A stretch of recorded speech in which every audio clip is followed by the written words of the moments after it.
കലൂർ സ്റ്റേഡിയത്തിലെ ഗ്യാലറിയിൽ നിന്ന് വീണ് ഗുരുതരമായി പരിക്കേറ്റ ഉമാ തോമസ് MLA വെന്റിലേറ്ററിൽ തുടരുമെന്ന് മെഡിക്കൽ ബുള്ളറ്റിൻ. അപകടനില തരണം ചെയ്തുവെന്ന് പറയാറായിട്ടില്ല എങ്കിലും നേരത്തെ ഉണ്ടായിരുന്നതിൽ നിന്ന് കാര്യമായ മാറ്റമുണ്ട് എന്നും മെഡിക്കൽ സംഘം പറഞ്ഞു. ഇന്ന് രാവിലെ നടത്തിയ CT സ്കാൻ പരിശോധനയിൽ തലയുടെ പരിക്കിന്റെ അവസ്ഥ കൂടുതൽ ഗുരുതരമായിട്ടില്ല എന്ന് റെനെ മെഡിസിറ്റി പുറത്തിറക്കിയ മെഡിക്കൽ ബുള്ളറ്റിൽ വ്യക്തമാക്കി. ആന്തരിക രക്തസ്രാവം വർദ്ധിച്ചിട്ടില്ല എങ്കിലും ശ്വാസകോശത്തിലെ ചതവുകൾ അല്പം കൂടിയിട്ടുണ്ട്. വയറിന്റെ സ്കാനിലും കൂടുതൽ പ്രശ്നങ്ങളൊന്നും കണ്ടെത്തുവാൻ കഴിഞ്ഞിട്ടില്ല. രോഗിയുടെ വൈറ്റൽസ് സ്റ്റേബിൾ ആണെങ്കിലും ശ്വാസകോശത്തിലേറ്റ ഗുരുതരമായ ചതവ് കാരണം കുറച്ചു ദിവസം കൂടി വെന്റിലേറ്ററിൽ തുടരേണ്ട സാഹചര്യമുണ്ട്. ശ്വാസകോശത്തിന്റെ ചതവിനായി ആന്റിബയോട്ടിക്കുകൾ ഉൾപ്പെടെയുള്ള ചികിത്സകൾക്കാണ് ഇപ്പോൾ പ്രാധാന്യം നൽകുന്നത്. വിശദമായി നടത്തിയ സ്കാനിങ്ങിൽ അൺഡിസ്പ്ലേസ്ഡ് സെർവിക്കൽ സ്പെയിൻ ഫ്രാക്ചർ ഉണ്ടെങ്കിൽ കൂടി അടിയന്തരമായ ഇടപെടലുകൾ ആവശ്യമില്ല.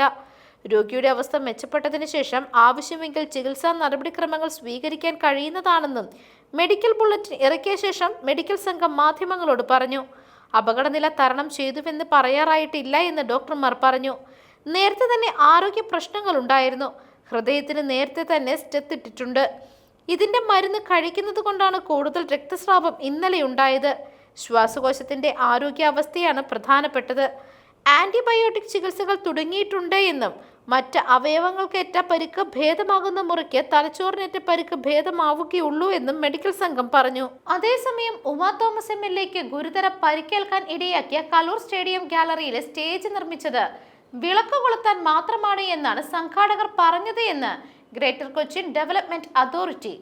അപകടത്തെ തുടർന്ന് GCDA എഞ്ചിനീയർമാർ സ്റ്റേഡിയത്തിലെത്തി പരിശോധന നടത്തി. സ്റ്റേജ് നിർമ്മിച്ചത് അനുമതിയില്ലാതെയാണെന്നാണ് ഇവർ വ്യക്തമാക്കിയിരിക്കുന്നത്. അഡീഷണൽ ആയിട്ട് ചെയ്ത ഈ പ്ലാറ്റ്ഫോമിന് ഒരു സ്റ്റേബിൾ ബാരിക്കേഡ് ഉണ്ടായിരുന്നില്ല. അതിന് പകരം റിബൺ ബാരിക്കേഡ് കൊടുത്തു. സ്ഥലവും കുറവായിരുന്നു. അങ്ങനെയാണ് സംഭവിച്ചത്. പക്ഷേ ഈ തരം കാര്യങ്ങൾ ഒഴിവാക്കണമെന്നുള്ള അതോറിറ്റിയുടെ സ്ഥായിയായിട്ടുള്ള സ്റ്റാൻഡിംഗ് പൊസിഷൻ കൊണ്ട് ഞങ്ങൾ എഗ്രിമെൻ്റ് അവരുമായിട്ട് വയ്ക്കുമ്പോൾ ഈ കാര്യങ്ങൾ പറഞ്ഞിരുന്നു. ഇതിനകത്ത് ആ കരാർ നോക്കിയാൽ അതറിയാൻ പറ്റും. ആ കരാറിനകത്ത് വ്യക്തമായി തന്നെ എല്ലാ സെക്യൂരിറ്റിയും സുരക്ഷാ കാര്യങ്ങളും സേഫ്റ്റി കാര്യങ്ങളും അവരുടെ ഉത്തരവാദിത്തത്തിൽ നിർവഹിക്കണമെന്ന് പറഞ്ഞിരുന്നു. രേഖ പോലും തയ്യാറാക്കിയുള്ള കരാറാണ്. അങ്ങനെ പറയുമ്പോൾ അതിൻ്റെ അർത്ഥം മറ്റ് വിവിധ ഏജൻസികളുണ്ട്. Disaster management, safety aspects, fire, മറ്റ് സെക്യൂരിറ്റി കാര്യങ്ങൾ ഇതെല്ലാം നോക്കേണ്ടത് അവരുടെ ചുമതലയാണ് നമ്മൾ കരാറിൽ ഒപ്പുവെച്ചിരുന്നത്.